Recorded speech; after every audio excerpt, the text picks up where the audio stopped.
Hey friends, this is Marilyn from Tarot Clarity, and this is the third video I've done on the Dalí Tarot Universal deck. One of my subscribers just asked me, Sebastian asked me to do a video, and I have presented the Tarot Universal by Dalí, maybe in comparison to other decks, but I never did a comprehensive video on the deck itself. So I decided, why not?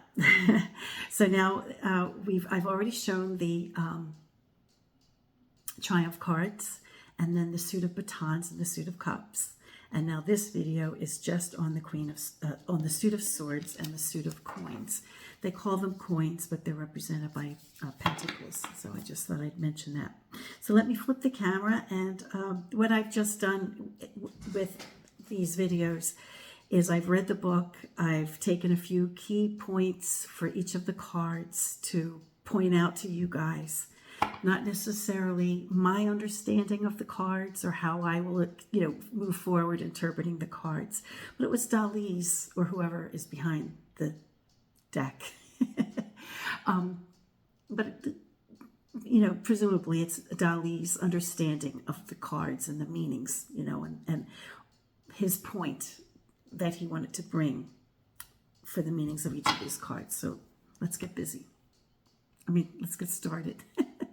So please bear in mind that I am referencing my own notes, and sometimes I may have to turn a page or something like that. So here we have the Queen of Swords. In the book, Dalí begins every suit with the Queen. This Queen has two faces, the obvious one, and then a ghost one created by the kind of mystical red smoky thing. She uses the sword to, her purpose of holding the sword is to liberate your mind, your literal and figurative constraints. Clarity in decisions and behavior is what this card represents. The King, we notice that a king is the King of Swords is interestingly represented by a religious figure, cardinal. Represents a master of knowledge, lofty mental goals. The chessboard, I don't remember reading about it in the book, but the chessboard could suggest having a strategic mind also. The Knight of Swords, pompous and playful, colorful and rich, liberated life with a clear conscience, symbolized by the white horse. Take your thoughts seriously. So the horse is within the cauldron of a chalice or a cup. There's butterflies in just about every card, so that's not so unusual. But the clear conscience is represented by the white horse. So it's so the knights, seem to represent the peak of who we are, right? The what's it called? The prime of one's life. Okay, here we have the Page, which represents our mental agility, playful and experimental thinking, being mentally fit.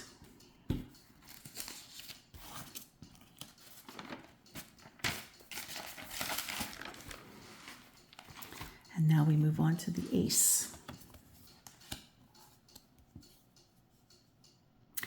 Dalí's understanding of this card is mind's weapons, and images, like justice from images from antiquity, a sense of judgment.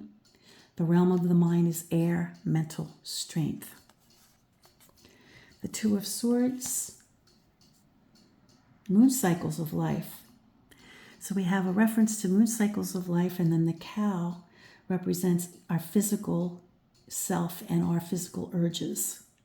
The blindfolded figure warns against lack of attention.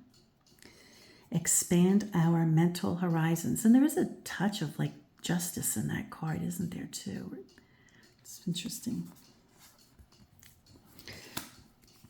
Okay, the Three of Swords is an image within the heart, references Rogers rescuing Angelica by Angra. It either represents heartache or a release from it. Notice there is a dragon within the image there. It's dark, it's hard to see.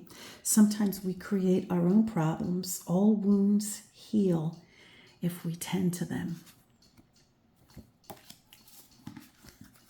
So obviously these are, Dalí's understandings of what he was trying to impart in his cards. In the Four Swords, we have a detail of the painting of the death of Marat, a 1793 painting, who was a radical of the French Revolution, whose life ended badly, to say the least. It's a warning against fanaticism, which turns people into martyrs and religiously or politically motivated criminals. It also references the Rider-Waite-Smith Four Swords. Metaphorically, it warns against human and spiritual gloom when convictions become more important than life or love. That's a very interesting take on that card. And consider, the surrealist movement and, what it was coming on the heels of, right? It was coming on the heels of war. And, those are the kinds of things that may have been playing in Dalí's mind. Okay, now we notice that there's no numbers, so I always have to make sure I'm on the right one. 1, 2, 3, 4, 5. Okay, 5 swords. A man checking out the outline of a woman in the foreground. There's a few butterflies, but that's nothing new. There's butterflies on all these cards. He sees her only as a blur. So there's a misunderstanding. Learn from experiences and think wisely. Number 6 also seems to borrow somewhat from the Rider-Waite-Smith, because we have something of a boat here.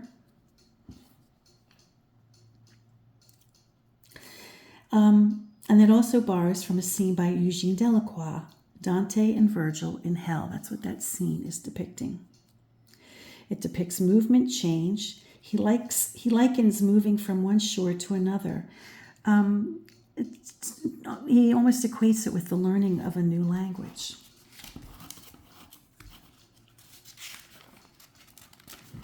Sorry, I can't do this more fluidly. So I apologize for that. Okay, 7 swords. Diana, the goddess huntress, with her second ego. See things through a different lens is what this card is calling us to do. Now, I don't know, these aren't necessarily how I would see the card or even how Rider-Waite-Smith would see the cards, It's just the way, it's just the meanings that have been ascribed to this particular deck, so. Here we have the 8 of Swords. A rich spiritual life connects the inner and outer realms. We are to understand the woman holds a child, which is hidden underneath the butterfly. It's a need to retreat like a caterpillar to generate new and original thoughts.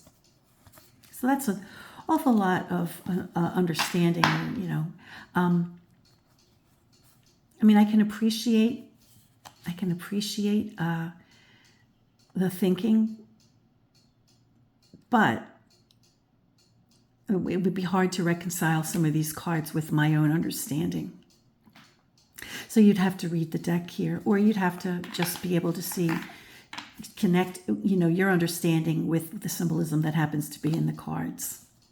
Okay, so here, I think we have the 9 here. A broad mental horizon. Let me make sure I have 9. 1, 2, 3, 4, 5, 6, 7, 8, 9. I think so. A broad mental horizon. The angel and the bird stand for hope and guidance during challenges. Do not lose out to despair. It's a hopeful card. There's winged creatures in this to remind us that we can arise above. So do not succumb to despair. And 10 of Swords, a scene from the death of Julius Caesar, the worst of the swords. is seen here in violence, but with the positive message of get rid of role models that don't serve you. Do not accept any emperors or worldly authorities into your life. So be your own master of thought is what I think this might mean. Okay, moving on to the Queen of Coins. We notice that there is a demon in the upper right, and that symbolizes a lack of scruples, which, too much wealth can bring on into a person's life. In general, though, it is a calling for happiness and fortune, which are the results of wealth. Wealth can bring happiness, but it also can bring out the worst of us. The King of Coins, senses and pleasures. Dalí presents himself in this card. We are all small and insignificant. I'm telling you what the book says. We are all small and insignificant in the presence of his genius. So I don't know if that was something that he wrote regarding the meaning of the card or the imagery, or if that's what the person who wrote the commentary, was intending. But I think it's kind of interesting. We are called upon to also be masters of our own wealth and our own well-being. There's lots of fingerprints on this card, which symbolize having a hands-on approach to create our own destinies or our own fortunes. Okay, we have the Knight of Coins. An auspicious card. And it's an auspicious point in one's life, right? Interestingly, it does not show a coin. It's the only card in the coin suit that does not show a coin. It's, the explosion above his head could represent an explosion of well-being, healthy mind, broader horizons. There's no borders to contain you at the prime of your life. Here is the Page. Becoming a child again. Keep searching. The giant dragonfly on the bottom suggests we don't recognize our own talents. I don't know how he came to that conclusion, but that's what the book says. The Ace is a reference to the birth canal. Mother Nature, matter contains life and energy. The 2 encourages us to undergo a transformation and to expand our frame, and to expand our frame of life, free to choose our own direction. The 3 of Coins has an image of Christ to heed the call of God and follow one's own calling. We have our own peaks to climb. So there's kind of like the suggestion of a destiny to follow behind the figure. Okay, I think we're on 4. A card of completeness. Buddha represents values and customs that we hold dear. Do not be the hero or the loser. Develop your own personal talents. That's another, number 5 is a very human number, right? Number 4. Number 5 is a very human number. A card of compassion, transformation, emphasized by the caterpillar and the cocoon. Personal assets help to avoid hardships. So find your strengths because they will help you to overcome and reinvent yourself, so to speak. Number 6, aspects of giving and taking. There's virtue in giving and taking. It's a win-win dynamic being portrayed here. Raised arms, and there's a suggestion of the chalice that we can barely see, and then perhaps like a communion kind of thing. And then 8 rolls of dough can symbolize the concept, the Christian or the Catholic concept of transmutation.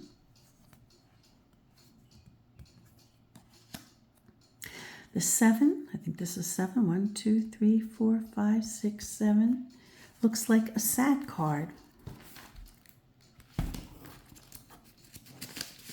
There's quite a lot being represented in there. It's a card that calls for us to reassess our goals. Are we happy where we are? And look for signs in our lives to interpret them to better get a grip on what's going on. So it's the point where we reassess our lives, which is not a bad number for 7. I'm not sure that I get that from this depiction, but that's what the book says. Number 8, breaking free and achievement. Discover your life's purpose. And this is sort of like, like the story of this guy's life, and then he reaches the top. Well, he's on his way to the top. He hasn't reached it yet. The 9, be generous with your fellow human beings. Share your treasures. Love for all things. Approach the world with love and respect, and you will add to it. I love that message. Be generous with your fellow human beings. Share your treasures. Love for all things. Approach the world with love and respect, and you will add to it. See, it's truth. I just thought that was worth reading twice. Probably my favorite card in the deck. And this is a very interesting card to end on. It's the Turkish bath. It's a portrayal of the Turkish bath by Ingres. And the coins and butterflies represent the joy of living. The greatest wealth is found in our contribution to the world, which is a great way to end the video. So I hope you've enjoyed these 3 videos on the tarot, the Dalí Tarot Universal. And until next time, friends, peace, stay well, and be brave.